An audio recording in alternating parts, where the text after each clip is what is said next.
വിശദമായ വാർത്തകളിലേക്ക് കടക്കാം. പാക് ഭീകരത ലോകരാജ്യങ്ങൾക്ക് മുന്നിൽ തുറന്നു കാട്ടാനുള്ള സർവകക്ഷി സംഘത്തിന്റെ യാത്രയ്ക്ക് ഇന്ന് തുടക്കമാവുകയാണ്. ജെഡിയു നേതാവ് സഞ്ജയ് ഝാ, ശിവസേന നേതാവ് ശ്രീകാന്ത് ഷിൻഡെ എന്നിവർ നയിക്കുന്ന സംഘമാണ് ഇന്ന് യാത്ര തിരിക്കുന്നത്. സഞ്ജയ് ഝാ നയിക്കുന്ന സംഘം ആദ്യം ജപ്പാൻ സന്ദർശിക്കും. യുഎഇയിലേക്കാണ് ശ്രീകാന്ത് ഷിൻഡെ നയിക്കുന്ന സംഘം പോകുന്നത്. 3 സംഘങ്ങളുമായി വിദേശകാര്യ സെക്രട്ടറി വിക്രം മിശ്രി ഇന്നലെ കൂടിക്കാഴ്ച നടത്തി. രാകേഷ് വിവരങ്ങളുമായി ന്യൂസ് ഡെസ്കിൽ നിന്ന്. രാകേഷ്, ഒരു വലിയ ഇടവേളയ്ക്ക് ശേഷം ഒരു നയതന്ത്ര ദൌത്യം ഏറ്റെടുക്കുകയാണ് ഇന്ത്യ. അത് പാകിസ്ഥാനെയും ഇന്ത്യയും തുല്യരായി കാണുന്നിടത്ത് നിന്ന് മാറി എന്തുകൊണ്ട് ഇന്ത്യ ഇങ്ങനെ നിലപാട് സ്വീകരിക്കുന്നു എന്ന് പറയാനാണ്. എങ്ങനെയൊക്കെയാണ് യാത്രാ പദ്ധതികൾ ക്രമീകരിച്ചിരിക്കുന്നത്? ശ്രീജ, ഏതായാലും ദൗത്യത്തിന് ഇന്ന് തുടക്കമാവുകയാണ്. കാരണം നേരത്തെ തന്നെ ഇന്ത്യ നയതന്ത്ര തലത്തിൽ പല നീക്കങ്ങളും നടത്തിയിരുന്നു. പ്രത്യേകിച്ച് സിന്ധു നദീജല കരാർ റദ്ദാക്കി, ഒപ്പം വിസ റദ്ദാക്കി. അങ്ങനെ അതെല്ലാം പാകിസ്ഥാനെതിരെ മാത്രമുള്ള നടപടിയായിരുന്നെങ്കിൽ ഇപ്പോൾ അത് ലോക രാജ്യങ്ങളുടെ പിന്തുണ ഉറപ്പാക്കുക, ഒപ്പം ഓപ്പറേഷൻ സിന്ദൂറിലേക്ക് നയിച്ച സാഹചര്യം എന്താണെന്ന് വിശദീകരിക്കുക, പാകിസ്ഥാൻ എത്രമാത്രം ഭീകരതയുടെ ഹബ്ബാണെന്ന് ബോധ്യപ്പെടുത്തുക, ഇത് തന്നെയാണ് ഈ ദൗത്യത്തിന്റെ ലക്ഷ്യം. ഏതായാലും 10 ദിവസം നീണ്ടു നിൽക്കുന്നൊരു യാത്രയാണ്. 7 സംഘങ്ങളായി ഏതാണ്ട് 58 അംഗങ്ങളാണ് 32 രാജ്യങ്ങൾ സന്ദർശിക്കുക. അതിൽ 2 സംഘങ്ങൾ, പ്രത്യേകിച്ച് ശിവസേന നേതാവ് ശ്രീകാന്ത് ഷിൻഡെ, ഒപ്പം തന്നെ ജെഡിയു MP സഞ്ജയ് ഝാ, ഈ 2 നേതാക്കളും നയിക്കുന്ന MP-മാർ നയിക്കുന്ന സംഘം ഇന്ന് യാത്ര തിരിക്കും. ഏതായാലും ഇന്ത്യയുടെ ലക്ഷ്യങ്ങൾ കൃത്യമാണ്. കാരണം ഈ രാജ്യങ്ങൾ തെരഞ്ഞെടുത്തതിൽ പോലും അത്തരം നിലപാട് കാണാം. അതായത് 33 രാജ്യങ്ങൾ എന്ന് പറയുമ്പോൾ അതിൽ നിലവിൽ ചൈന ഒഴിച്ച് ഐക്യരാഷ്ട്രസഭ സെക്യൂരിറ്റി കൗൺസിലിൽ സ്ഥിരാംഗമായ 4 രാജ്യങ്ങളിലും സന്ദർശനം നടത്തുന്നുണ്ട്. കാരണം ചൈനീസ് ആയുധങ്ങളാണ് പാകിസ്ഥാൻ ഇന്ത്യക്കെതിരെ ഉപയോഗിച്ചത്. മാത്രവുമല്ല, ചൈനയുടെ നിലപാട് എന്താണെന്ന് നമുക്കറിയാം. അപ്പോൾ ചൈന ഒഴികെയുള്ള 4 രാജ്യങ്ങളും സന്ദർശിക്കുന്നുണ്ട്. ഇതുകൂടാതെ UN-ൽ സ്ഥിരാംഗമല്ലാത്ത ഇപ്പോൾ അംഗങ്ങളായിട്ടുള്ള 10 രാജ്യങ്ങളിൽ 8 രാജ്യങ്ങളും ഈ സംഘം സന്ദർശിക്കുന്നുണ്ട്. പ്രത്യേകിച്ച് അൾജീരിയ സന്ദർശിക്കുന്നുണ്ട്, Denmark, Greece, Guyana, Panama, republic of Korea, Sierra Leone, ഒപ്പം തന്നെ സ്ലോവേനിയ, ഈ രാജ്യങ്ങളാണ് സന്ദർശിക്കുന്നത്. ഇത് കൂടാതെ അടുത്ത വർഷം 2026 ജനുവരി 1 മുതൽ ഈ 2 വർഷത്തേക്ക് ഇത്തരത്തിൽ UNSC-യിൽ അംഗങ്ങളാകാൻ പോകുന്ന രാജ്യങ്ങൾ, പ്രത്യേകിച്ച് കോങ്കോ ഉണ്ട്, അതിൽ ബഹ്റൈൻ, ഒപ്പം തന്നെ ലൈബീരിയ, കൊളംബിയ തുടങ്ങിയ രാജ്യങ്ങളും ഈ സംഘം സന്ദർശിക്കുന്നുണ്ട്. അങ്ങനെ ഐക്യരാഷ്ട്രസഭ സെക്യൂരിറ്റി കൗൺസിലിൽ പോലും ഇന്ത്യക്ക് അനുകൂലമാക്കാനുള്ള സാഹചര്യം അത് നേടിയെടുക്കുക എന്ന് തന്നെയാണ് ഈ ദൗത്യത്തിന്റെ പ്രധാനപ്പെട്ട ലക്ഷ്യം. കാരണം നിലവിൽ പാകിസ്ഥാൻ UNSC-യിൽ അംഗമാണ്. ഈ വർഷം ജനുവരി 1 മുതൽ പാകിസ്ഥാൻ അതിന്റെ ഭാഗമാണ്. അപ്പോൾ സ്വാഭാവികമായും 17 മാസം ഇനിയും പാകിസ്ഥാൻ അതിനകത്ത് അവശേഷിക്കുന്നുണ്ട്. സ്വാഭാവികമായും ഇപ്പോഴും മുൻപുമൊക്കെ പാകിസ്ഥാൻ നടത്തിയിരുന്ന ഇത്തരത്തിൽ വ്യാജ പ്രചാരണമാണ്. അതായത് ഇന്ത്യയാണ് പ്രകോപനം ഉണ്ടാക്കുന്ന തരത്തിലുള്ള പ്രചാരണം പാകിസ്ഥാന്റെ ഭാഗത്തുണ്ടായിരുന്നു. അപ്പോൾ അങ്ങനെ ഒരു സാഹചര്യം ഉണ്ടാകുമ്പോൾ ഇന്ത്യക്ക് അവിടെ കൂടുതൽ സാഹചര്യങ്ങൾ അനുകൂലമാക്കുക, കൂടുതൽ രാജ്യങ്ങളുടെ പിന്തുണ ഉറപ്പാക്കുക എന്ന ദൗത്യം കൂടി ഇതിന് പിന്നിലുണ്ട് എന്ന് വേണം മനസ്സിലാക്കാൻ. ഏതായാലും ശ്രീകാന്ത് ഷിൻഡെ, ഒപ്പം തന്നെ സഞ്ജയ് ഝാ എന്നിവർ നയിക്കുന്ന 2 സംഘങ്ങളാണ് ഇന്ന് ഏതായാലും യാത്ര തിരിക്കുന്നത്. അതിൽ തന്നെ ശ്രീകാന്ത് ഷിൻഡെ നയിക്കുന്ന സംഘം ആദ്യം UAE പോകും. അതിനുശേഷം ലൈബീരിയ, കോങ്കോ, സിറിയ ലയൺ തുടങ്ങിയ രാജ്യങ്ങൾ സന്ദർശിക്കും. സഞ്ജയ് ഝാ നേതൃത്വം നൽകുന്ന സംഘം ആദ്യം പോകുന്നത് ജപ്പാനിലാണ്. തുടർന്ന് ഇന്തോനേഷ്യ, സൗത്ത് കൊറിയ, ഒപ്പം തന്നെ സിംഗപ്പൂർ മലേഷ്യ തുടങ്ങിയ രാജ്യങ്ങളും സന്ദർശിക്കും. കനിമൊഴി നേതൃത്വം നൽകുന്ന സംഘത്തിന്റെ യാത്ര നാളെയാണ്.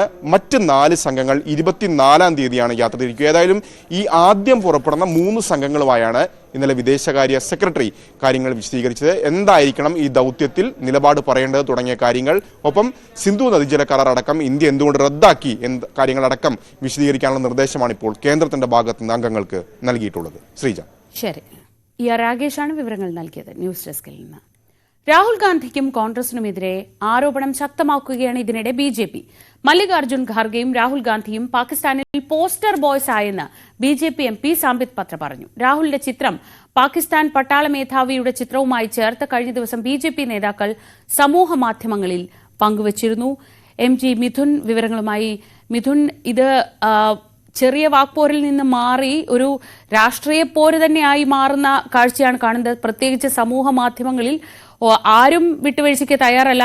ഇത് ഇനി അറിയേണ്ടത് നേതാക്കൾ ഇതിനൊരു തടയിടുമോ, അതോ ഇങ്ങനെ പരസ്പരം ഈ ചെളിവാരി എറിയുന്നത് തുടരുമോ എന്നതാണ്.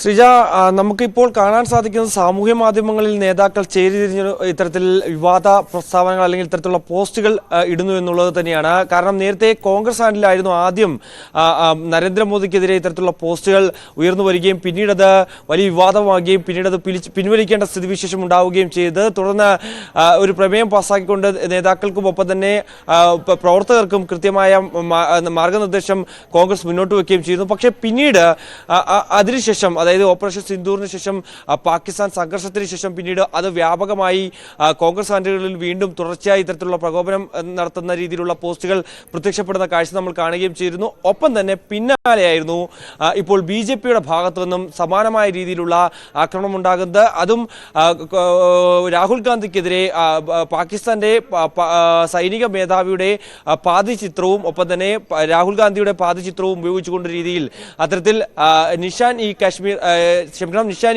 പാകിസ്ഥാൻ എന്ന ഔദ്യോഗിക ബഹുമതി അടുത്തതിന് ലഭിക്കാൻ പോകുന്നത് രാഹുൽ ഗാന്ധിക്കാണ് എന്ന് ചൂണ്ടിക്കാണിച്ചുകൊണ്ടുള്ള രീതിയിലായിരുന്നു ഇത്തരത്തിലുള്ള പോസ്റ്റുകൾ അമിത് മാളവ്യ പോസ്റ്റ് ചെയ്യുകയും ചെയ്തത്. അദ്ദേഹമാണ് BJPയുടെ IT സെൽ മേധാവി. അങ്ങനെ ഒരു വിവാദത്തിന് തുടക്കം കുറിക്കുകയും ചെയ്തു. ഇതിനെതിരെ കോൺഗ്രസ് രംഗത്ത് വരികയും ചെയ്തു. ഒപ്പം തന്നെ അതിൽ പ്രധാനമായും S ജയശങ്കറെ ഉന്നം വെച്ചുകൊണ്ടായിരുന്നു കോൺഗ്രസ് നേതൃത്വം ഇതിന് മറുപടി നൽകുകയും ചെയ്തത്. അതായത് ജയ്ചന്ദ് എന്ന പേരിൽ അദ്ദേഹത്തിനെ പരാമർശിച്ചുകൊണ്ടായിരുന്നു S ജയശങ്കറിനെതിരെ വലിയ വിമർശനം ഉന്നയിച്ചുകൊണ്ട് കോൺഗ്രസിന്റെ സമൂഹ മാധ്യമങ്ങളിൽ നേതാക്കൾ പോസ്റ്റ് ചെയ്യുകയും ചെയ്തു. അങ്ങനെ ഇരു നേതാക്കൾക്കെതിരെയും അല്ലെങ്കിൽ ഇരു പാർട്ടി നേതാക്കൾക്കെതിരെയും ഇങ്ങനെ ഈ വിഷയവുമായി ബന്ധപ്പെട്ട വലിയ രീതിയിൽ ആക്രമണം നടക്കുന്ന സാഹചര്യം കാണാൻ സാധിക്കുകയും ചെയ്തു. എന്തായാലും നിലവിൽ കേന്ദ്ര നേതൃത്വമാണ്, BJPയുടെ കേന്ദ്ര നേതൃത്വമാകട്ടെ അല്ലെങ്കിൽ കോൺഗ്രസിന്റെ കേന്ദ്ര നേതൃത്വമാകട്ടെ ഇക്കാര്യത്തിലൊരു ഔദ്യോഗിക നടപടിയോ അല്ലെങ്കിൽ ഔദ്യോഗികമായിട്ടുള്ളൊരു വിശദീകരണമോ അല്ലെങ്കിൽ ഇതുമായി ബന്ധപ്പെട്ട് ഇനി ഇത്തരത്തിലുള്ള പോസ്റ്റുകൾ ഇടാൻ പാടില്ല എന്ന തരത്തിൽ വിലക്കിക്കൊണ്ടുള്ള ഒരു നടപടിയിലേക്കോ കടന്നിട്ടില്ല എന്നുള്ളതാണ് നമുക്ക് കാണാൻ സാധിക്കുകയും ചെയ്തത്. അത്തരത്തിൽ സമൂഹ മാധ്യമങ്ങളിലുള്ള പോസ്റ്റ് ഇട്ടുകൊണ്ട് വലിയ രീതിയിൽ രൂക്ഷ വിമർശനമാണ് ഇപ്പോൾ നേതാക്കളുടെ ഭാഗത്തുനിന്ന് നടക്കുന്നത്. എന്തായാലും നിലവിൽ ഇക്കാര്യത്തിലൊരു ഔദ്യോഗിക വിശദീകരണം ഇതുവരെയും ഇരു പാർട്ടികളുടെ നേതാക്കളുടെ ഭാഗത്തുനിന്നും ഉണ്ടായിട്ടില്ല എന്നുള്ളതാണ് ശ്രദ്ധേയമായിട്ടുള്ളത്. ശരി, MG മിഥുനാണ് വിവരങ്ങൾ നൽകിയത്. തരൂരിനെ പ്രതിനിധി സംഘത്തിൽ ഉൾപ്പെടുത്തിയ കേന്ദ്ര സർക്കാർ നിലപാടിനെ പിന്തുണച്ച് ജോൺ ബ്രിട്ടാസ് MP വീഴ്ച പറ്റിയത് കോൺഗ്രസിനാണ്. കേന്ദ്ര സർക്കാർ നേരിട്ട് നേതാക്കന്മാരെ സമീപിച്ചതിന് ശേഷമാണ് കോൺഗ്രസ് പാർട്ടിയുടെ ലിസ്റ്റ് നൽകുന്നത്.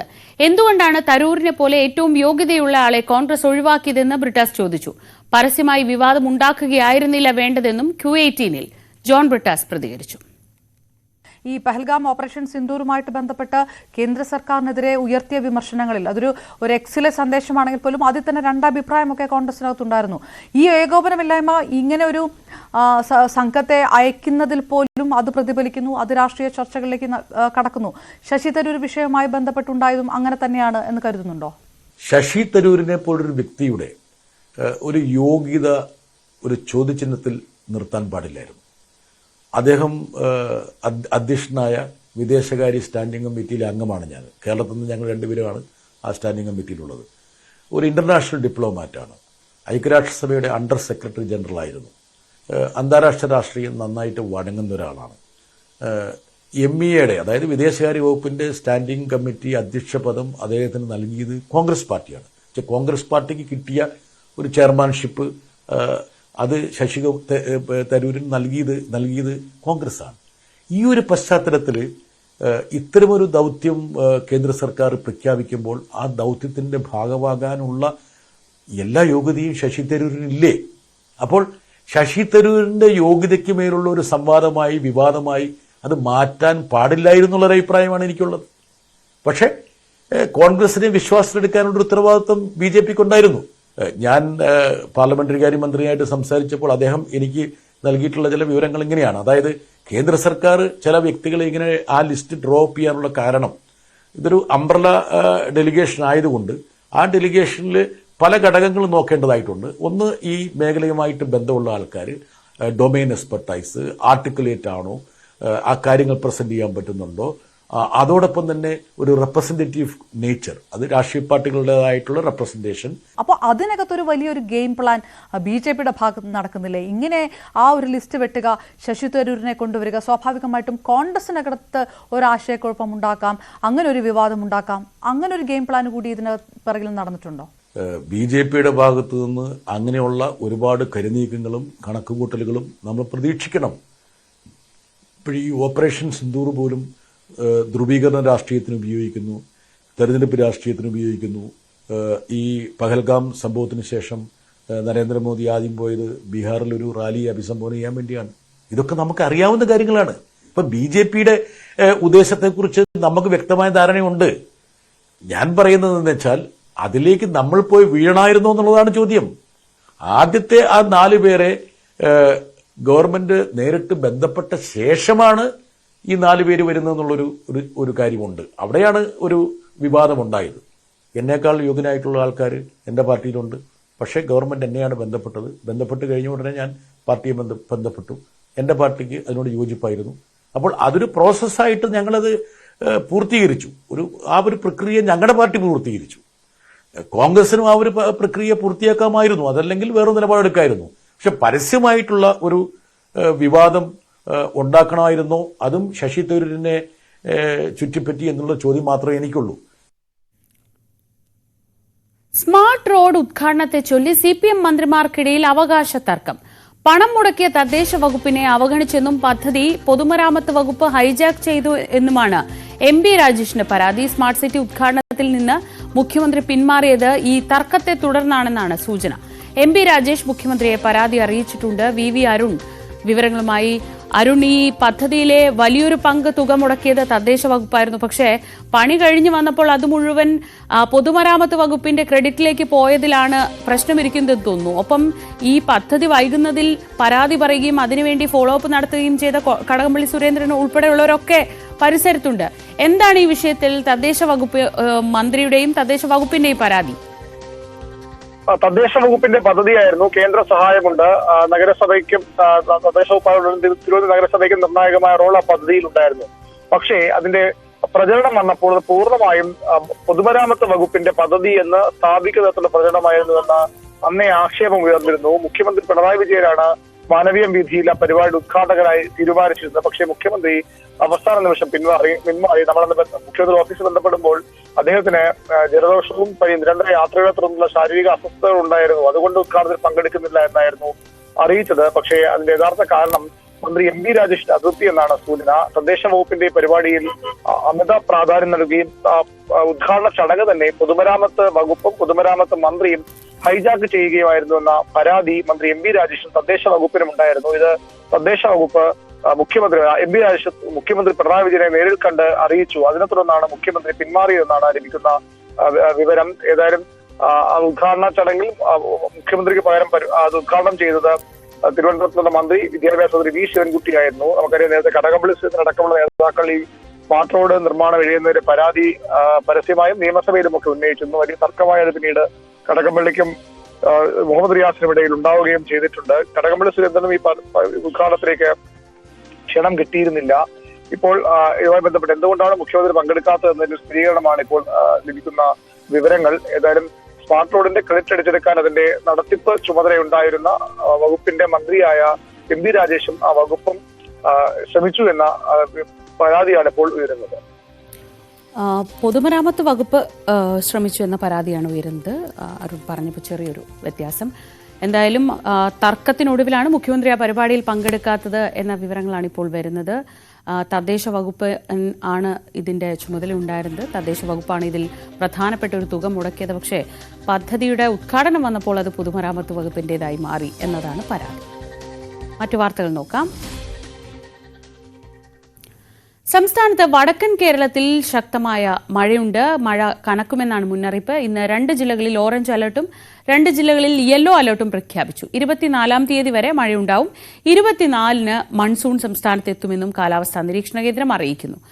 വിവരങ്ങളുമായി ആയിഷത്തുൽ ഷംന, ഈ വർഷം വലിയൊരു ഇടവേളയ്ക്ക് ശേഷം മൺസൂൺ നേരത്തെ എത്തുന്നുണ്ട്. പക്ഷേ ആ ദിവസം വരെയും നല്ല ശക്തമായ മഴയുണ്ടാകുമെന്നാണ് പറയുന്നത്. എന്തൊക്കെയാണ് മുന്നറിയിപ്പുകൾ?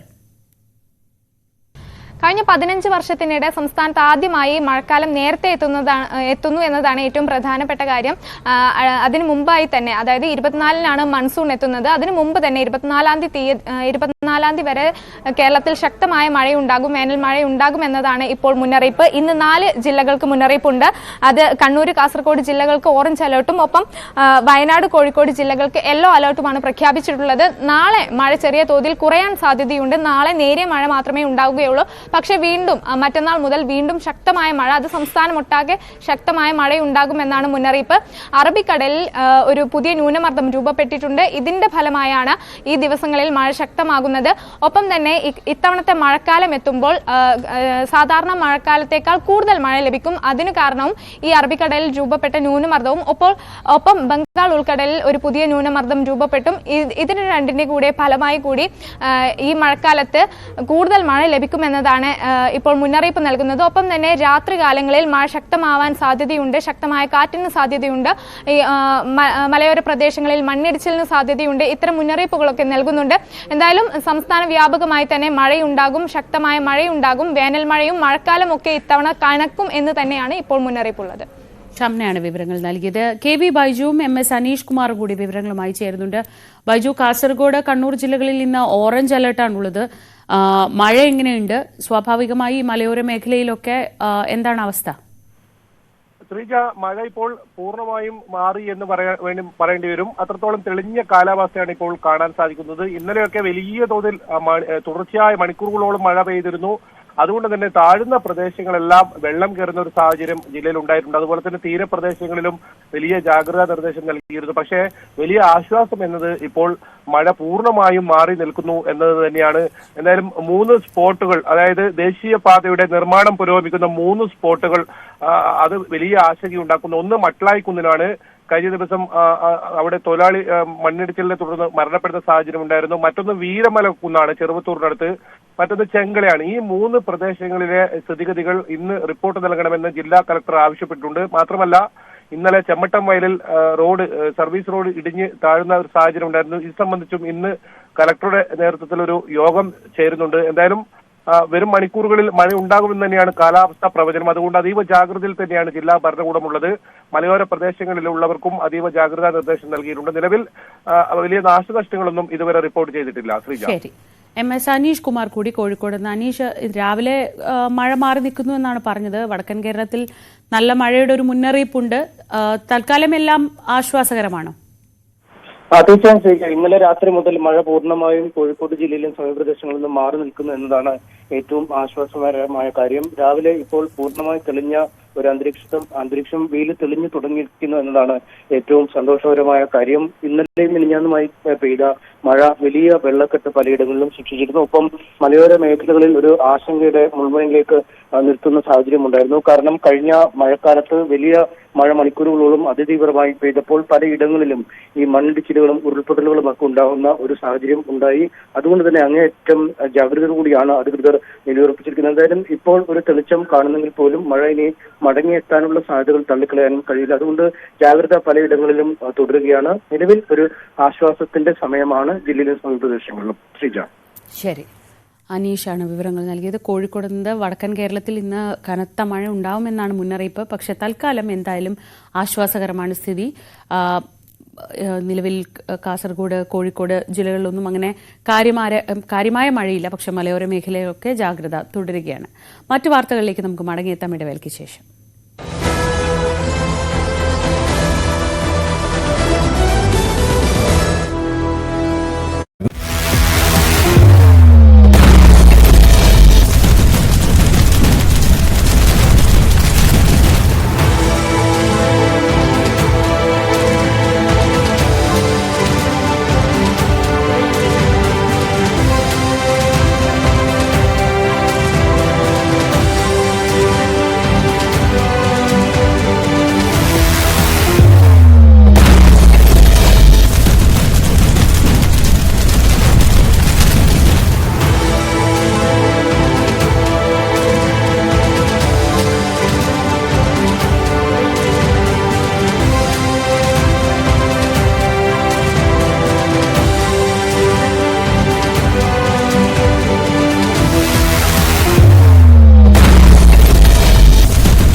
ദേശീയപാത വികസനത്തിൽ കേരളത്തിന്റെ തന്നെ അടയാളമാണ് മലപ്പുറം വളാഞ്ചേരി വട്ടപ്പാറയിലെ വയഡക്ട് പാലം. എന്നാൽ ഇവിടേക്ക് കടക്കാൻ വേണ്ടി മല വെട്ടി നിർമ്മിച്ച പാതയുടെ ഇരുവശങ്ങളും ഇപ്പോൾ അതീവ ദുർബലാവസ്ഥയിലാണ്. ബലമില്ലാത്ത മണ്ണ് മഴക്കാലത്ത് എപ്പോൾ വേണമെങ്കിലും കുത്തിയൊലിച്ച് താഴേക്ക് വീഴുമോ എന്ന ആശങ്കയിലാണ് ഇവിടെയുള്ളവർ. കോൺക്രീറ്റ് ഭിത്തിയും വശങ്ങളിലെ കോൺക്രീറ്റ് പേസ്റ്റിംഗും ഒലിച്ചിറങ്ങുന്ന മണ്ണിടിച്ചിലിന് പരിഹാരമാകുമോ എന്ന ചോദ്യമാണ് ഉയരുന്നത്. NH-66 ഏറ്റവും മികച്ച നിർമ്മാണ പ്രവൃത്തി നടന്നിട്ടുള്ളത് വട്ടപ്പാറയിലാണ്. വട്ടപ്പാറ വയഡക്ട്. നമ്മളതിൻ്റെ ദൃശ്യങ്ങളൊക്കെ വളരെ അഭിമാനത്തോടെയാണ് കണ്ടിരുന്നത്. എന്നാൽ വട്ടപ്പാറ വയഡക്റ്റിന് തൊട്ടു മുൻപുള്ള ഒരു കാഴ്ചയാണ് നമ്മളിപ്പോൾ കാണിക്കുന്നത്. വട്ടപ്പാറയിലേക്ക് ഈ വയഡക്റ്റിലേക്ക് നിർമ്മിച്ച പുതിയ റോഡിൻ്റെ അരികിലുള്ള അവസ്ഥയാണ് ഇത്. ഒരു മല മുറിച്ച് മലയുടെ ഇടയിലൂടെ തീർത്ത വഴിയാണ്. ആ മലയുടെ രണ്ട് വശങ്ങളാണ് ഈ റോഡിൻ്റെ ഇരുഭാഗങ്ങളുമായിട്ടുള്ളത്. ഈ ഒരു മണ്ണിൻ്റെ ഘടന നമുക്ക് കണ്ടാൽ അറിയാം. വളരെ വേഗത്തിൽ ബലമില്ലാതെ ഒരു മഴ വന്നു കഴിഞ്ഞാൽ അലിഞ്ഞിറങ്ങുന്ന തരത്തിലാണ് ഇവിടുത്തെ ഒരു ഘടന. ഇവിടെ ഈ മഴയുടെ ഭാഗമായിട്ട് മണ്ണ് ഒലിച്ചിറങ്ങി അടിഞ്ഞുകൂടിയതിൻ്റെ ഒരു ദൃശ്യമാണ് നമ്മളിവിടെ കാണുന്നത്. ഇവിടെയെല്ലാം കോൺക്രീറ്റ് കൊണ്ട് സുരക്ഷാ ഭിത്തി കെട്ടും, എല്ലാവിധ സുരക്ഷയും ഉറപ്പാക്കുമെന്നൊക്കെയാണ് ഈ ഹൈവേ നിർമ്മിക്കുന്ന അധികൃതരൊക്കെ അതിനെ പറയുന്നത്. പക്ഷേ ഇത്തരത്തിൽ ബലമില്ലാത്ത ഒരു സുരക്ഷയും ഈ ഒരു മണ്ണിൻ്റെ കാര്യത്തിൽ ആരും നൽകാത്ത ഇടത്താണ് ഈ റോഡ് കടന്നു പോകുന്നത് എന്നൊരു വസ്തുതയാണ്. നമ്മൾ നിർമ്മാണത്തിൻ്റെ അപാകതയെ ചോദ്യം ചെയ്യുകയല്ല, പക്ഷേ നാളെ ഒരു പ്രശ്നമുണ്ടാകാൻ സാധ്യതയുണ്ടെന്ന് ഈ പ്രദേശവാസികൾ നമ്മോട് പറയുന്ന കാര്യങ്ങൾ പങ്കുവെക്കുകയാണ്. നമ്മൾ വളാഞ്ചേരി നഗരസഭയിലെ കൗൺസിലർ, ഈ പ്രദേശത്തെ കൗൺസിലർ നമ്മളൊപ്പം ചേരുന്നുണ്ട്. ഇവിടെ വലിയൊരു മലയായിരുന്നു ഇത്. നമ്മുടെ അക്കേഷ്യ സോഷ്യൽ ഫോറസ്റ്റിൻ്റെ സ്ഥലമാണ്. അക്കേഷ്യ കാട് മുഴുവനായിട്ട് നിന്നൊരു നല്ല ഉയർന്ന പ്രദേശമായിരുന്നു. അപ്പോൾ ആ മല ഇപ്പോൾ തുറന്നിട്ടാണ് ഇപ്പോൾ ഇതിലൂടെ ഈ വാഹനങ്ങൾ പോകുന്നത്. ഇനി മഴ തുടങ്ങിയാൽ എന്താവും ഇതിൻ്റെ സ്ഥിതി എന്ന് പറയില്ല. പക്ഷേ ഇവർ വാളൊക്കെ കെട്ടുന്നുണ്ട് എന്നൊക്കെ പറയുന്നുണ്ട്. പക്ഷെ വാള് കെട്ടിയതിൻ്റെ സ്ഥിതി നമ്മൾ കൂരിയാട് കണ്ടു. 100 കണക്കിന് ആളുകൾ താമസിക്കുന്ന പ്രദേശമാണ്. ആളുകൾ അതുപോലെ വാഹനങ്ങൾ പിന്നെ ഇത് പോകുന്നതൊക്കെ പാറക്കെട്ടിനേക്കാൾ കൂടുതൽ ഇങ്ങനെ ബലമില്ലാത്ത മണ്ണാണ്. അതെ, ഇതിവിടെ വളരെ ഇതായിട്ടുള്ള മണ്ണാണുള്ളത്. ഈ മണ്ണിൽ എത്രത്തോളം ഇത് നിൽക്കും എന്നുള്ള കാര്യത്തിൽ വലിയ ആശങ്കയുണ്ട്. ഒരു വലിയ മഴ പെയ്താൽ വലിയ തോതിലുള്ള പ്രശ്നങ്ങൾ ഈ പ്രദേശത്ത് മുഴുവനുണ്ട്. അതുകൊണ്ട് ഇതൊരു ശാശ്വതമായ പരിഹാരം എങ്ങനെ ഉണ്ടാക്കുമെന്നുള്ള ഈ പാച്ചിങ് ഒന്നും ഫലപ്രദമാവില്ല എന്നാണ്. ഇതിൻ്റെ ഒരു ഹൈറ്റുകളൊന്ന് ശ്രദ്ധിച്ചു നോക്കി. എത്ര ഹൈറ്റിലാണ് ഇത്, എത്രത്തോളം നിൽക്കും എന്നുള്ള കാര്യത്തിൽ യാതൊരു തരത്തിലുള്ള ഉറപ്പും നമുക്ക് അവർക്ക് തന്നെ തരാൻ പറ്റുമെന്ന് ഉറപ്പില്ല. കാരണം പിന്നെ ഇത് കാണുമ്പോൾ തന്നെ നമുക്കറിയാം. ഇവിടെ ഇപ്പം നിൽക്കുമ്പോൾ പോലും നിങ്ങൾ കണ്ടില്ലേ, അവിടെ മണ്ണ് വന്നുകൊണ്ടിരിക്കുകയാണ്. കൂരിയാട് വിഷയത്തിൻ്റെ പിന്നെ അടിസ്ഥാനത്തിൽ ഇതുമൂടി പരിഹരിക്കാനുള്ളൊരു ശ്രമം സർക്കാരിൻ്റെയും പിന്നെ എല്ലാ ഡിപ്പാർട്ട്മെൻറ്റിൻ്റെ ഭാഗത്തുനിന്ന് ഉണ്ടാകണമെന്ന് ഈ പ്രദേശത്തെ ഒരു കൗൺസിലർ എന്നുള്ള നിലയ്ക്ക് താഴ്മയായിട്ട് അപേക്ഷിക്കുകയാണ്. എന്തെങ്കിലും ഒരു അപകടം നടന്നതിന് ശേഷം നമ്മൾ ആ ഒരു സാഹചര്യത്തെ വിമർശിക്കുന്നതിലല്ല, മറിച്ച് അപകടമുണ്ടാകാൻ സാധ്യതയുണ്ടെന്ന് ചൂണ്ടിക്കാണിക്കുമ്പോൾ തന്നെ ആ പ്രശ്നം പരിഹരിക്കുന്നതിലാണ് ഇവിടെ ഇടപെടൽ വേണ്ടത്. മാത്രമല്ല, നമുക്ക് ഈ ദൃശ്യങ്ങളിൽ തന്നെ കാണാം എത്രമാത്രം ഉയരത്തിൽ നിന്നാണ് ഈ മണ്ണെല്ലാം ഇവിടെ അടിഞ്ഞുകൂടിയിരിക്കുന്നത്. മണ്ണിൻ്റെ സ്വഭാവവും അതിൻ്റെ ഘടനയും മഴ പെയ്യുമ്പോൾ അതിനുണ്ടാകുന്ന മാറ്റവും ഒക്കെ ഈ ദൃശ്യങ്ങളിൽ തന്നെ വ്യക്തമാണ്. ഇവിടെ കൂടുതൽ സംവിധാനങ്ങൾ വേണം, അല്ലെങ്കിൽ കൂടുതൽ സുരക്ഷ ഒരുക്കണം എന്നൊരാവശ്യം ഇവർ ഉന്നയിക്കുമ്പോൾ അത് കൂരിയാടിൻ്റെ പശ്ചാത്തലത്തിൽ വളരെ പ്രധാനപ്പെട്ടതാണ്. അത് അധികൃതർ കാണേണ്ടതാണ്, തള്ളിക്കളയാൻ പാടുകയുമില്ല. ജിഷാദ് വളാഞ്ചേരിക്കൊപ്പം CB അനുമോദ്, ന്യൂസ് 18.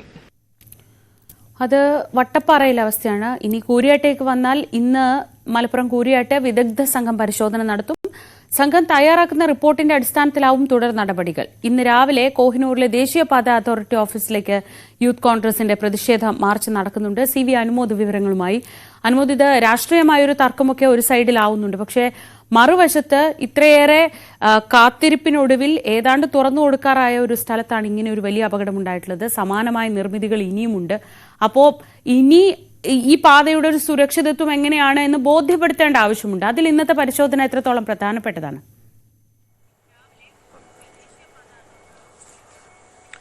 ശ്രീജ, ഇത് മഴ വരുമ്പോൾ മാത്രമാണ് നമുക്ക് ഈ പുതിയ ദേശീയപാതയിൽ എവിടെയെല്ലാം ഏതെല്ലാം തരത്തിലുള്ള മാറ്റങ്ങൾ ഉണ്ടാകുമെന്ന് അറിയാൻ കഴിയുക. കാരണം ഈ ദേശീയപാതയുടെ നിർമ്മാണം ഈ 80% 90% പൂർത്തിയാക്കിയ ശേഷം ആദ്യത്തെ മഴക്കാലമാണിത്. കാരണം പലയിടത്തും മലയുടെ ഒരു വശം ഇടിച്ചും മലകൾക്കിടയിലൂടെയും പാടം നികത്തിയും അങ്ങനെ പല തരത്തിലുള്ള ഭൂഘടന മാറ്റം വരുത്തിയാണ് ഈ റോഡ് നിർമ്മിച്ചിട്ടുള്ളത്. ഇവിടെയൊക്കെ മഴ എന്ത് മാറ്റം ഉണ്ടാക്കും എന്നുള്ളത് കണ്ടു തന്നെ അറിയേണ്ട ഒരു കാര്യമാണ്. ഇപ്പോൾ പലയിടത്തും റോഡിൽ വിള്ളൽ രൂപപ്പെട്ടതായിട്ടുള്ള വിവരങ്ങൾ വരുന്നുണ്ട്. സാധാരണഗതിയിൽ ഈ കമ്മീഷൻ ചെയ്യാത്ത റോഡാണ്, സ്വാഭാവികമായിട്ടും നിർമ്മാണം പൂർത്തിയാകുന്നതേ ഉള്ളൂ. അപ്പോൾ ഈ രൂപപ്പെടുന്ന വിള്ളലുകൾ പാച്ച് വർക്കിന്റെ ഭാഗമായിട്ട് അവർ അടക്കുകയും ചെയ്യും. പക്ഷേ ഈ അവിടെ ഏത് സാഹചര്യത്തിലാണ് വിള്ളൽ രൂപപ്പെട്ടത് എന്ന ചോദ്യം ഉയരും. കൂരിയാട് നമ്മൾ കണ്ടതാണ്, മണ്ണ് ഇട്ട് ഉയർത്തിയതാണ്, പാടത്തിന് മുകളിലൂടെ മണ്ണിട്ട് ഉയർത്തിയിട്ടാണ് സർവീസ് റോഡുകളും അതിന് നമ്മൾ ഹൈവേ നിർമ്മിച്ചിട്ടുള്ളത്. അപ്പോൾ ഈ സർവീസ് റോഡാവട്ടെ ഹൈവേ ആയിട്ട് അത് മണ്ണ് നികത്തിയിട്ട് നിർമ്മിച്ചതാണെങ്കിൽ അവിടെ വിള്ളൽ വീഴുകയാണെങ്കിൽ സ്വാഭാവികമായിട്ടും അതിനടിയിലൂടെ വെള്ളത്തിന്റെ ഒരു സാന്നിധ്യം ഉണ്ടാകും, അല്ലെങ്കിൽ ജലപ്രവാഹം ഉണ്ടായിരിക്കാം. ജലപ്രവാഹം ആ മേഖലയിലെ മണ്ണിനെ ദുർബലപ്പെടുത്തുകയും അതിനെ തുടർന്ന് അത് വിള്ളൽ വീഴാനുള്ള സാധ്യതയുണ്ട് എന്ന് വേണം വിലയിരുത്തുക. കോമൺ സെൻസിൽ നമ്മൾ പറയുന്നതാണ്, ശാസ്ത്രീയമായിട്ടുള്ളൊരു വിലയിരുത്തലല്ല. സ്വാഭാവികമായിട്ടും ഇങ്ങനെയാണ് നമ്മൾ എല്ലായിടത്തും കാണുന്നത്.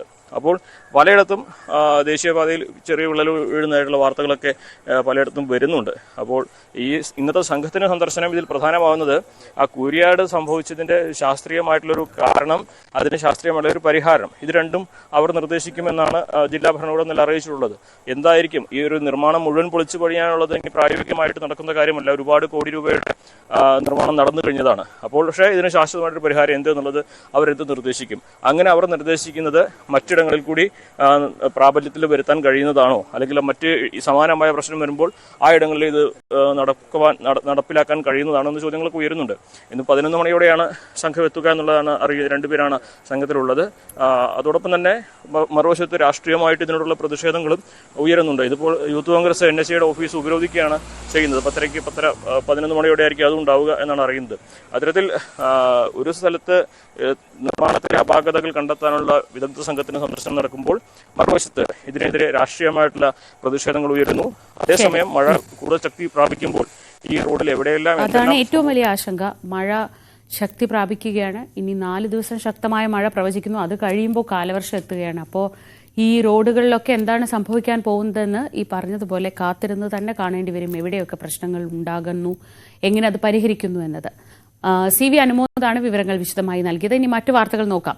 ദളിത് യുവതിയെ നിയമവിരുദ്ധമായി പോലീസ് കസ്റ്റഡിയിൽ വെച്ച് മാനസികമായി പീഡിപ്പിച്ച കേസിൽ തിരുവനന്തപുരം പേരൂർക്കട സ്റ്റേഷനിലെ ASI പ്രസന്നനെയും സസ്പെൻഡ് ചെയ്തു. കന്റോൺമെന്റ് അസിസ്റ്റന്റ് കമ്മീഷണറുടെ റിപ്പോർട്ടിന്റെ അടിസ്ഥാനത്തിലാണ് നടപടി. നിയമവിരുദ്ധമായാണ് കസ്റ്റഡിയെന്ന് റിപ്പോർട്ടിൽ വ്യക്തമാക്കുന്നുണ്ട്. VV അരുൺ വിവരങ്ങളുമായി. അരുൺ, കൂടുതൽ നടപടി ഉണ്ടാകുമെന്ന് നമ്മൾ പ്രതീക്ഷിച്ചതാണ്. കാരണം ഒരു ഉത്തരവാദിത്വത്തോടെയുള്ള പെരുമാറ്റമുണ്ടായില്ല, കൃത്യനിർവഹണത്തിൽ വീഴ്ച വരുത്തിയിട്ടുണ്ട്, ഇതൊക്കെ നടന്നതാണ്. അതിനുള്ള തെളിവുകൾ അവിടെ തന്നെയുണ്ട് ഈ ബിന്ദുവിന്റെ മൊഴിക്കപ്പുറത്ത്. എന്താണ് ഏറ്റവും പുതിയ വിവരങ്ങൾ? അതിനാണ് ഏറ്റവും പ്രധാനപ്പെട്ട കാര്യം. കൃത്യമായ ഒരു തെളിവോ അല്ലെങ്കിൽ കൃത്യമായ ആർക്കും മനസ്സിലാത്ത തരത്തിലുള്ള ഒരു വീഴ്ച പേർക്കട പോലീസിന്റെ ഭാഗത്തുനിന്ന് ഉണ്ടായിരുന്നു. അത് വ്യക്തമാക്കുന്നത് തന്നെയാണ് ഈ കന്റോൺമെന്റ് അസിസ്റ്റന്റ് കമ്മീഷണർ സുഹൃത്ത് അന്വേഷണ റിപ്പോർട്ടും. അതിന്റെ അടിസ്ഥാനത്തിലാണ് ഇപ്പോൾ ഒരു ഉദ്യോഗസ്ഥനെ കൂടി സസ്പെൻഡ് ചെയ്തിരിക്കുന്നത്. ഇപ്പോൾ ASI പ്രസന്നനെയാണ് അന്വേഷണ വിധേയമായി സർവീസിൽ നിന്ന് മാറ്റി നിർത്തുന്നത്. നേരത്തെ SI പ്രസാദിനെ സസ്പെൻഡ് ചെയ്തിരുന്നു. കൂടുതൽ ഉദ്യോഗസ്ഥർക്ക് 6 ഉദ്യോഗസ്ഥർക്കെതിരെയാണ് യുവതിയുടെ പരാതി ഉള്ളത്. അതിൽ ഇനി ആർക്കെതിരെ നടപടി എന്ന കാര്യമാണ് അറിയേണ്ടത്. 2 പേർ ഇതിനകം സസ്പെൻഡ് ചെയ്യപ്പെട്ടു.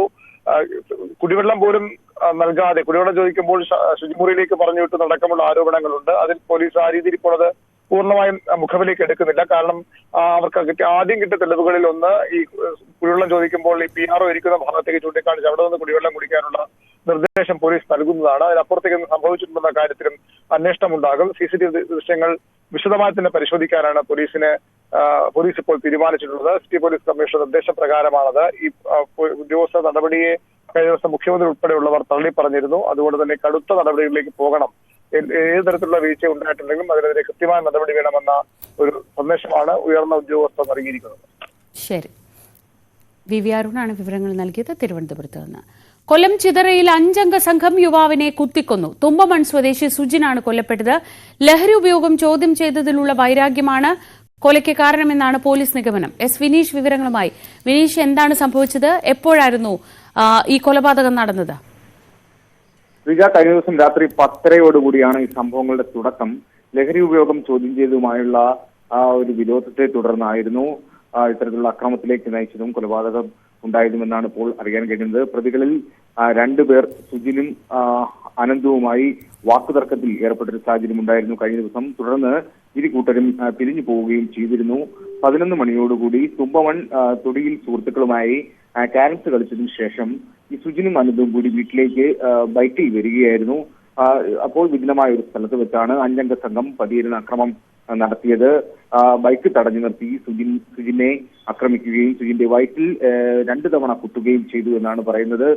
ഇത് തടയാൻ ശ്രമിച്ച സുഹൃത്ത് അനന്തുവിനും കുത്തേറ്റു. അനന്തുവിന്റെ മുതുകത്താണ് കുത്തേറ്റത്. തുടർന്ന് പ്രതികൾ ഓടി രക്ഷപ്പെട്ട സാഹചര്യമായിരുന്നു ഉണ്ടായത്.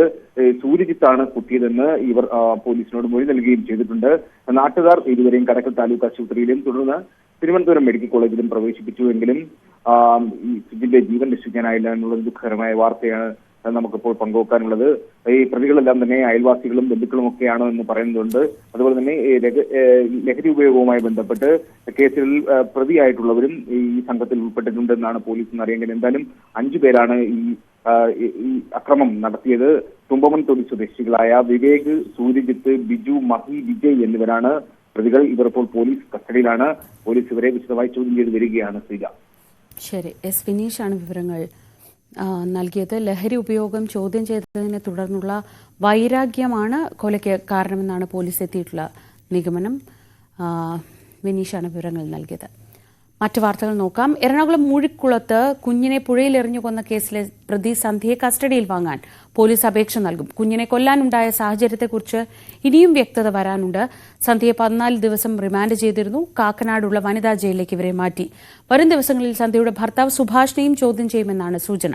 ഡാനി പോൾ വിവരങ്ങളുമായി. ഡാനി, ഇപ്പോഴും ഈ കുഞ്ഞിനെ കൊല്ലാനുണ്ടായ ഒരു പ്രകോപനം എന്ത് എന്ന കാര്യത്തിൽ ഒരു കൃത്യമായൊരു വിവരം കിട്ടിയിട്ടില്ല. ഇവരിപ്പോഴും മാറ്റി പറയുന്നുണ്ട്. 2 വീട്ടുകാരും പറയുന്നതിൽ തമ്മിൽ വൈരുദ്ധ്യമുണ്ട്. അപ്പോൾ വിശദമായൊരു ചോദ്യം ചെയ്യലും മൊഴിയെടുക്കലും ഒക്കെ തന്നെ വേണ്ടിവരുമെന്ന് തോന്നുന്നു. എങ്ങനെയാണ് ഇപ്പോൾ അന്വേഷണം നടക്കുന്നത്?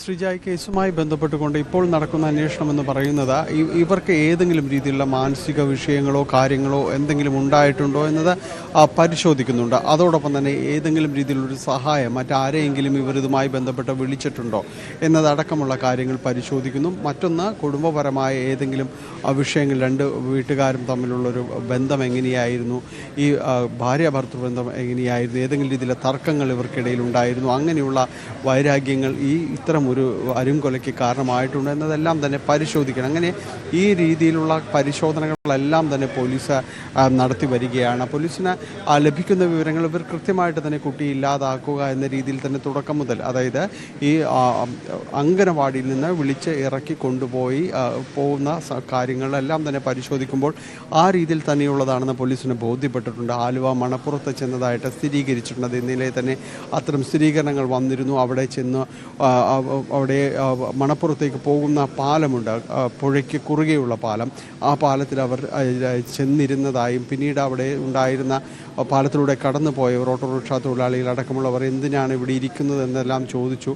തുടർന്ന് അവിടെ നിന്ന് അവർ ഇറങ്ങി നടക്കുകയായിരുന്നു എന്നെല്ലാം പറയുന്നുണ്ട്. അപ്പോൾ അവിടെയും ആ വലിയ പെരിയാറിന് കുറുകെയുള്ള പാലത്തിന് മുകളിലും ചെന്നിരുന്നതെല്ലാം തന്നെ കുട്ടി ഇല്ലാതാക്കുക എന്ന ഉദ്ദേശത്തോടു കൂടി തന്നെയാണ് എന്നത് സ്ഥിരീകരിക്കുന്നു. പിന്നീടാണ് മൂഴിക്കുളത്തേക്ക് പോകുന്നതും അവിടുത്തെ പാലത്തിന് മുകളിൽ നിന്ന് കുട്ടി താഴേക്ക് ഇടുന്നതും എല്ലാം തന്നെ ചെയ്യുന്നു. അപ്പോൾ ഇത്തരം കാര്യങ്ങളിലെല്ലാം പോലീസിന് സ്ഥിരീകരണം വന്നിട്ടുണ്ട്. പക്ഷേ ഇനിയുള്ളത് ഈ പരസ്പരം ആരോപിക്കുന്നത് പോലെ ഈ വീട്ടിൽ എന്തെങ്കിലും രീതിയിലുള്ള വഴക്കുകൾ നിന്നിരുന്നു. പക്ഷെ അതുകൊണ്ട് സ്വന്തം കുട്ടിയെ തന്നെ ഇല്ലാതാക്കുന്ന രീതിയിലേക്ക് ഒരാൾ പോകണമെങ്കിൽ അത് വലിയ കാരണങ്ങൾ ഉണ്ടായി തീരൂ. അപ്പോൾ അതെന്താണ് എന്നതെല്ലാം തന്നെ പോലീസ് പരിശോധിക്കുന്നുണ്ട്. ആ രീതിയിലുള്ളൊരു പ്രാഥമികമായ ഒരു പരിശോധനകൾക്ക് ശേഷമായിരിക്കും ഇവർക്ക് വേണ്ടിയുള്ള ഈ കസ്റ്റഡി അപേക്ഷ സമർപ്പിക്കുന്നു. പക്ഷേ കസ്റ്റഡി തൊട്ടടുത്ത ദിവസങ്ങളിലായിരിക്കും പരിഗണിക്കുക. അപ്പോൾ കസ്റ്റഡിയിൽ വാങ്ങി ഇത്തരം കാര്യങ്ങളുള്ളൊരു സ്ഥിരീകരണമെല്ലാം തന്നെ വരുത്തേണ്ടതുണ്ട്. ഒപ്പം ഭർത്താവ് സുഭാഷ, ബന്ധുക്കൾ എന്നിവരിൽ നിന്നടക്കം മൊഴി എടുക്കേണ്ടതുണ്ട്. അവരെ ചോദ്യം ചെയ്യണം. കാരണം ഇവർ പറയുന്ന ഈ 2 വീട്ടുകാർ, സന്ധ്യയുടെ വീട്ടുകാർ, കുട്ടിയുടെ അമ്മ സന്ധ്യയുടെ വീട്ടുകാരടക്കം പറയുന്ന കാര്യങ്ങളുണ്ട്. ഇതിലേതെങ്കിലും രീതിയിലുള്ള വാസ്തവമുണ്ടോ, അവർക്ക് ഏതെങ്കിലും ഗാർഹിക പീഡനം അടക്കമുള്ള കാര്യങ്ങൾ അവിടെ നേരിടേണ്ടി വന്ന ഘട്ടങ്ങൾ ഉണ്ടായിട്ടുണ്ടോ എന്നതടക്കമുള്ള കാര്യങ്ങൾ പരിശോധിക്കുകയും വേണം. ഇത്തരം കാര്യങ്ങളിലൊരു സ്ഥിരീകരണം കണ്ടെത്തിയ ശേഷമായിരിക്കും പിന്നീട് തുടർ നടപടികളിലേക്ക് പോലീസ് കടക്കുക. ഏതായാലും ഈ കാര്യങ്ങളിൽ പോലീസ് അന്വേഷണം തുടരുകയാണ്. ഏതെങ്കിലും രീതിയിൽ ഇവർക്ക് ഒരു സഹായമോ മറ്റേതെങ്കിലും കാര്യങ്ങളോ ഉണ്ടോ എന്നത് അതിനൊരു വിദൂര സാധ്യത മാത്രമാണ് കാണുന്നത്. എങ്കിലും അതും കൂടി പരിശോധിക്കുന്നുണ്ട്. കാരണം ഇത് അങ്ങേയറ്റം ഞെട്ടിപ്പിക്കുന്ന ഒരു സംഭവമാണ്. സ്വന്തം കുഞ്ഞിനെ അമ്മ പുഴയിൽ എറിഞ്ഞു കൊല്ലുക എന്നത്. അപ്പോൾ അതിൻ്റെ മാനസിക തലമായ കൂടി പോലീസ് പരിശോധിക്കും. ഇവരെ ചോദ്യം ചെയ്യുമ്പോൾ ഒരു മാനസികാരോഗ്യ വിദഗ്ധൻ കൂടി ഉണ്ടാകുമെന്നതാണ് പോലീസിന് തന്നെ അറിയാനായിട്ട് സാധിക്കുന്നത്. കാരണം എന്തെങ്കിലും രീതിയിലുള്ള വൈഷമ്യങ്ങൾ ഇവർ നേരിട്ടിട്ടുണ്ടോ എന്നതടക്കമുള്ള കാര്യങ്ങൾ പോലീസ് പരിശോധിക്കുകയാണ്. ഭർത്താവിനോടൊരു പക ഇവർക്ക് ഉണ്ടായിരുന്നു എന്നതടക്കം ഇവർ ആദ്യഘട്ട ചോദ്യം ചെയ്യലിൽ പോലീസിനോട് പറഞ്ഞിട്ടുണ്ട്. വലിയ വഴക്ക് തങ്ങൾ തമ്മിൽ നിലനിന്നിരുന്നു. ആ ഒരു പക ഭർത്താവിനോട് ഉണ്ടായിരുന്നു. ഭർത്താവിന് ഏറ്റവും പ്രിയപ്പെട്ടത് കുട്ടികളായിരുന്നു എന്നതടക്കമുള്ള കാര്യങ്ങൾ കൂടി ഇവർ പറയുന്നുണ്ട്. അപ്പോൾ ഇതെല്ലാം ഒരു മാനസിക പ്രശ്നങ്ങളിലേക്ക് നയിക്കുക, അത്തരം കാര്യങ്ങളിലേക്ക് കൊണ്ടുപോയിട്ടുണ്ടോ, അത് മാത്രമാണോ കാര്യം എന്നതെല്ലാം തന്നെ പോലീസ് പരിശോധിക്കുകയാണ്. വൈകാതെ ഇവർക്ക് വേണ്ടിയുള്ള കസ്റ്റഡി അപേക്ഷ സമർപ്പിക്കും. തുടർന്നായിരിക്കും ഈ കേസിലെ വളരെ നിർണായകമായ ചോദ്യം ചെയ്യലടക്കമുള്ള കാര്യങ്ങളിലേക്ക് കടക്കുക. ശ്രീജ, ഇനി ED ഉദ്യോഗസ്ഥൻ പ്രതിയായ വിജിലൻസ് കേസിന്റെ വിവരങ്ങൾ കൂടി രാണി. അതിപ്പോ അവരുടെ ഇലക്ട്രോണിക് ഉപകരണങ്ങൾ, മൊബൈൽ ഫോൺ ഉൾപ്പെടെയുള്ള ഇലക്ട്രോണിക് ഉപകരണങ്ങളിൽ നിർണായക വിവരങ്ങൾ ഉണ്ടാകുമെന്ന പ്രതീക്ഷയിലാണ് അന്വേഷണ സംഘം ഉള്ളത്. ഇതിന്റെ പരിശോധന എപ്പോൾ പൂർത്തിയാകും? ഒപ്പം ഇതിൽ നിന്ന് ഏറ്റവും വേണ്ടത് ഈ കണ്ണികളെ തമ്മിൽ ബന്ധിപ്പിക്കുന്ന തെളിവുകൾ വേണം. അത് കിട്ടുമെന്ന പ്രതീക്ഷയുണ്ടാവും.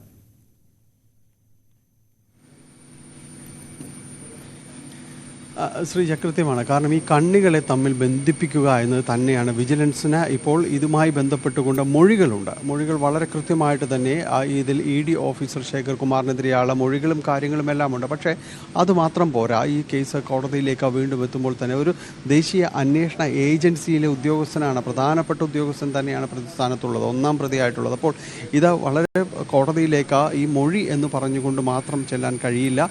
അത്തരം കാര്യങ്ങളിൽ സാധൂകരണം വേണം. അതിനുവേണ്ടി തന്നെയാണ് ഈ ഇലക്ട്രോണിക് ഡിവൈസുകൾ ഉൾപ്പെടെയുള്ള കാര്യങ്ങളിൽ വിശദമായ ഫോറൻസിക് പരിശോധനയിലേക്ക് അടക്കം കടക്കുന്നത്.